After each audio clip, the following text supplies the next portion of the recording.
بسم اللہ الرحمن الرحیم۔ حضرت محمد صلی اللہ علیہ وسلم کی زندگی ہمارے لیے بہترین نمونہ ہے، اور کیوں نہ ہو کہ آپ صلی اللہ علیہ وسلم محبوب خدا ہیں، باعث تخلیق کائنات ہیں، امام الانبیاء ہیں، قیامت کے دن شفاعت کرنے والے ہیں کہ جس دن کسی بھی نبی یا پیغمبر کی بارگاہ خداوندی میں حاضر ہو کر سفارش کرنے کی جرت نہ ہوگی۔ آپ صلی اللہ علیہ وسلم کی شان اتنی ہے کہ اگر لکھنے کی بات کی جائے تو دنیا ختم ہو سکتی ہے، لیکن حضور صلی اللہ علیہ وسلم کی شان ختم نہیں ہوگی۔ اگر یہ کہا جائے تو غلط نہ ہوگا کہ شان مصطفیٰ کوئی ہستی جانتی ہے، وہ رب کعبہ کی ذات ہے، اور اگر کوئی ہستی شان خدا جانتی ہے تو وہ حضور صلی اللہ علیہ وسلم کی پاک ذات ہے۔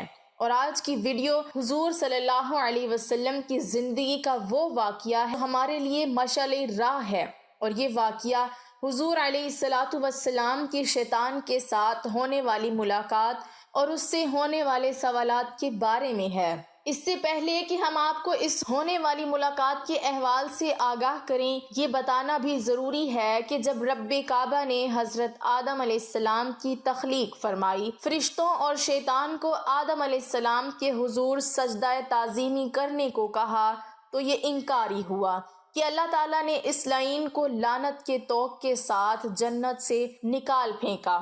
چونکہ شیطان کی جنت سے نکل جانے کی وجہ انسان ہوا، تو اپنے حسد کی آگ بجھانے کے لیے شیطان نے اللہ کے بندوں کو صراط مستقیم سے ہٹانے کا کام اپنے ذمے لے لیا۔ مختلف نبیوں اور رسولوں کے دور میں ان سے ملاقات کرتا رہا اور ان کی قوم کو تباہ و برباد کرنے کے لیے ان کو گمراہی میں ڈالتا رہا، کہ جس کی وجہ سے اس پر نہایت دردناک عذاب آئی اور ان کا نام و نشان صفحہ ہستی سے مٹ گیا۔ حضرت نوح علیہ السلام سے جب شیطان کی ملاقات ہوئی تو آپ نے اس سے پوچھا کہ اے بدبخت، یہ بتا کہ بنی آدم کے کون سے اعداد تجھے اور تیرے لشکر کو گمراہ کرنے میں معاونت کرتے ہیں؟ تو شیطان ملعون نے جواب دیا کہ جب ہم بنی آدم کو کنجوس، مقیم، بدخواہ، سرکش اور جلد باز پاتے ہیں تو اسے جھپٹ لیتے ہیں۔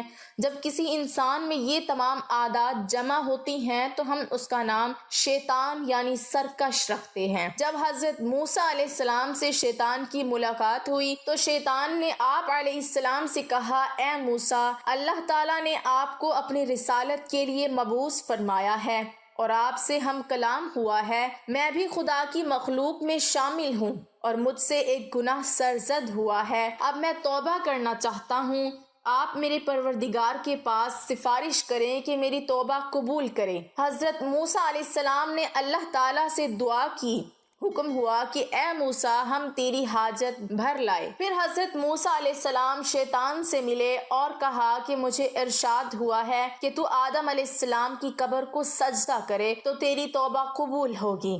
شیطان نے انکار کیا اور غصے میں آ کر کہنے لگا، جب میں نے آدم علیہ السلام کو ان کی زندگی میں سجدہ نہ کیا تو اب مرنے پر کیا سجدہ کروں گا؟ پھر شیطان نے کہا کہ موسیٰ علیہ السلام، تم نے جو اپنے پروردگار کے پاس میری سفارش کی ہے، اس لیے تمہارا مجھ پر ایک حق ہے، تم مجھ کو 3 حالتوں میں یاد کیا کرو، ایسا نہ ہو کہ تم کو ان 3 وقتوں میں ہلاک کر دوں۔ ایک تو غصے کے وقت تو مجھ کو یاد کرو، کیونکہ میرا وسوسہ تمہارے دل میں ہے اور میں تمہارے رگوں میں خون کی طرح دوڑتا ہوں۔ دوسرا، جہاد و غزوات کی حالت میں میرا خیال کیا کرو، کیونکہ میں فرزند آدم کے پاس اس وقت جاتا ہوں جب وہ کفار سے مقابلہ کرتا ہے اور اس کے بال بچے، بیوی اور گھر والے یاد دلاتا ہوں یہاں تک کہ وہ جہاد سے با کھڑا ہوتا ہے۔ تیسرا، غیر محرم عورت کے پاس بیٹھنے سے بچتے رہو، کیونکہ میں تمہارے پاس اس کا قاصد ہوں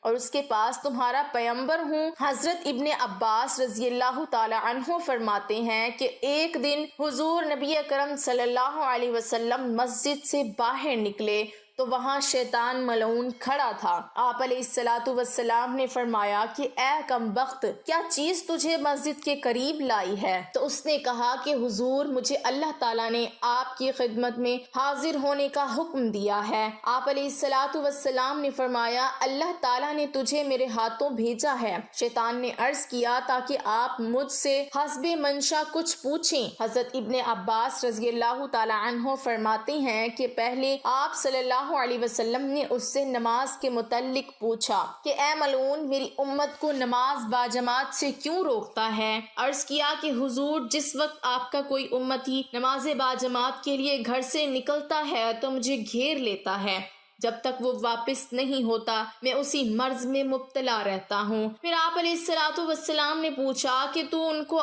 علم و دعا سے کیوں روکتا ہے؟ عرض کیا کہ ان کی دعا سے میں اندھا اور بہرا ہو جاتا ہوں، مجھے اس وقت شفا ہوتی ہے جب وہ فراغت پاتے ہیں۔ آپ علیہ الصلوۃ والسلام نے فرمایا، ان کو قرآن پڑھنے سے کیوں روکتا ہے؟